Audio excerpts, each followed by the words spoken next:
Hoje, continuando com o episódio passado, teremos a segunda parte das 7 últimas palavras que Jesus disse com tanto fervor para nós na cruz. A súplica de amor do Senhor para conosco. Vamos compartilhar a graça através do episódio de hoje. João 19, 26 a 28. Quando Jesus viu sua mãe e ao lado dela o discípulo a quem ele amava, disse à sua mãe: Mulher, eis aí teu filho. Depois disse ao discípulo: Eis aí tua mãe. E desde aquela hora o discípulo a recebeu em sua casa. Depois disso, sabendo Jesus que tudo já estava consumado, disse, para que a Escritura se cumprisse: Tenho sede. Mateus 27, 46. Perto da hora nona, Jesus clamou em alta voz, dizendo: Eli, Eli, lama sabactani? Isto é, Deus meu, por que me desamparaste?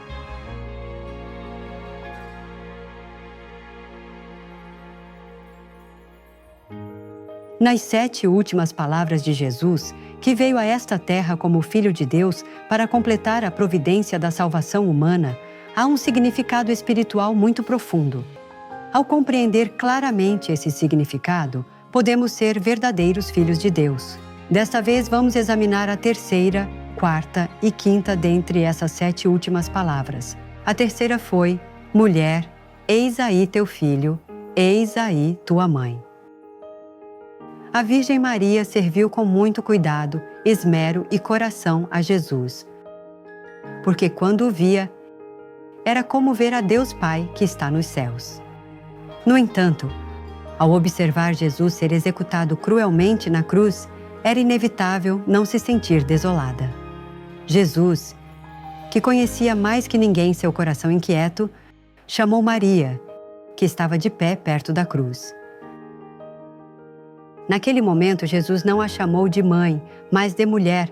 Qual será a razão disso? Jesus é um com-Deus originário, portanto não pode ter uma mãe. Jesus apenas pediu emprestado o corpo da Virgem Maria para vir a esta terra como Filho de Deus em carne. E Maria é apenas uma criatura que Deus criou. Por isso, não é possível que Jesus, que é um com o Deus Criador, chame Maria de mãe. Assim como diz Êxodo 3,14, Deus existe por si mesmo. Não é que alguém tenha dado à luz ou criado Deus. Como menciona Filipenses 2,6, Jesus é um com Deus originário. E em nenhuma parte da Bíblia há registro de Jesus chamando Maria de mãe. Além disso, Maria geneticamente também não pode ser a mãe de Jesus, porque o ser humano só pode ser concebido pela união do espermatozoide e óvulo de seus pais. Mas Jesus foi concebido pelo Espírito Santo. Ainda assim, se servir a Virgem Maria como a mãe de Jesus e a adorar como um ídolo, isso também infringe o segundo dos 10 mandamentos, Êxodo 24, porque Deus proibiu estritamente a criação de imagem de alguma criatura e, da mesma forma, servi-la e adorá-la. Em seguida, Jesus disse a Maria: Eis aí teu filho. A quem se refere? Vamos ler João 19, 26 a 27. Quando Jesus viu sua mãe e ao discípulo a quem ele amava, que estava presente, disse à sua mãe: Mulher, eis aí teu filho. Depois disse ao discípulo: Eis aí tua mãe. Aqui, com filho, não se refere a Jesus, mas ao discípulo João, que estava ao lado de Maria. Jesus disse a Maria que considerasse João como filho, a fim de consolá-la. Porque conhecia muito bem que o coração de Maria estava despedaçado, ao ver que Jesus, a quem ela amou mais que sua vida, estava morrendo na cruz cruelmente. E a João disse: Eis aí tua mãe. E assim pediu que servisse a Virgem Maria como se fosse sua mãe. Isto foi para nos dar a entender o sentido de pertencimento espiritual de que todos somos irmãos e uma só família na fé.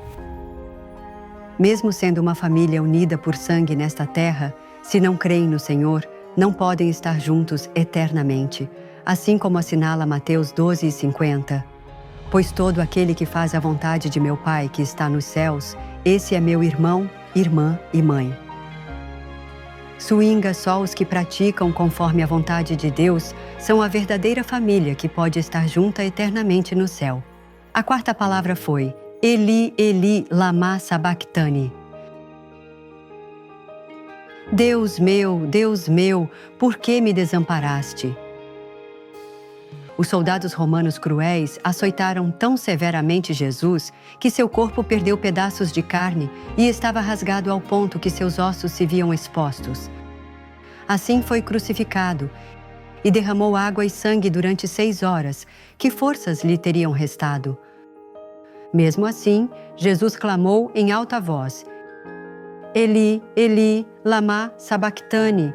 Qual será a razão disso? Nas 7 últimas palavras que Jesus compartilhou na cruz com toda a humanidade, há um significado espiritual muito profundo. No entanto, se estas não fossem ouvidas, de nada serviriam, por isso as disse em alta voz, para que pudessem ser registradas exatamente na Bíblia. Alguns dizem que foi um clamor de queixa e rancor de Jesus para com Deus por seu grave sofrimento, mas de maneira alguma foi assim. Jesus, que suportou toda dor, desprezo e humilhação, não se queixaria contra Deus estando prestes a morrer. Então, por que Jesus teria gritado, Eli, Eli, lama sabachthani, isto é, Deus meu, por que me desamparaste? Em primeiro lugar, foi para dar a conhecer que ele foi pregado na cruz para redimir o pecado da humanidade. Foi um clamor que indica que Jesus, que não tem falha nem defeito algum, foi crucificado cruelmente para salvar os pecadores. Aqui há algo que não devemos deixar passar. Jesus sempre havia chamado Deus de Pai, mas aqui o chamou de Deus. O motivo disso é porque Jesus carregou a cruz no lugar da humanidade que é pecadora, e os pecadores não podem chamar Deus de Pai. Jesus se encontrava em um estado abandonado por Deus, ao estar na condição de pecador que carregava o pecado de toda a humanidade. Portanto, não pôde chamá-lo de Pai, mas de Deus. Em segundo lugar, era para advertir e dar entendimento, uma vez mais, às almas que ainda vão pelo caminho da morte, sem saber que Jesus estava morrendo pelo ser humano. Deus entregou Jesus para que o crucificassem por nós. Jesus conhecia muito bem porque Deus o havia abandonado completamente naquele momento, mas as pessoas que o crucificaram não puderam entender absolutamente por quê. Por isso, Jesus clamou de todo o coração: Deus meu, por que me desamparaste? Para que as pessoas ignorantes percebessem o amor de Deus, se arrependessem e fossem salvas. Nós devemos nos despojar logo do pecado e da maldade que Deus aborrece ao compreender este significado espiritual. A quinta frase é: tenho sede. Jesus esteve em estado de desidratação ao derramar sangue pendurado na cruz durante muitas horas sob um sol ardente. Essa sede era inexprimível. Comumente as pessoas dizem que a sede é mais difícil de aguentar que a fome. Quão severo deve ter sido esse sofrimento. No entanto, Jesus não disse simplesmente tenho sede porque não pôde aguentar essa sede. Era pela sede espiritual, que é muito mais difícil de suportar que a sede física. Foi um clamor fervoroso de Jesus para os filhos de Deus que dizia: eu tenho sede ao derramar sangue, por favor, acalmem minha sede ao recuperar o preço do meu sangue. Isto significa, por favor, salvem as almas que vão para a morte e guiem-nas para o céu.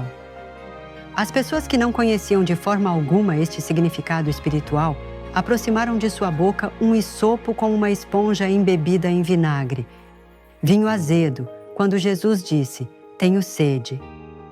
Assim se cumpriu o que havia sido profetizado no Salmo 69, 21. Deram-me fel por alimento e na minha sede me deram vinagre a beber. Então, qual será o significado espiritual da palavra que Jesus provou vinagre? Vinho azedo. Isto representa que ao tomar Jesus, o vinho azedo estando na cruz para redimir o pecado de toda a humanidade, nos permite tomar o vinho novo. O vinho novo simboliza a lei de amor do Novo Testamento, completada por meio de Jesus, que veio como o Salvador. Na época do Antigo Testamento, se cometia pecado, certamente se devia receber o castigo do pecado, e se devia oferecer o sacrifício de sangue com animais para receber o perdão de pecados.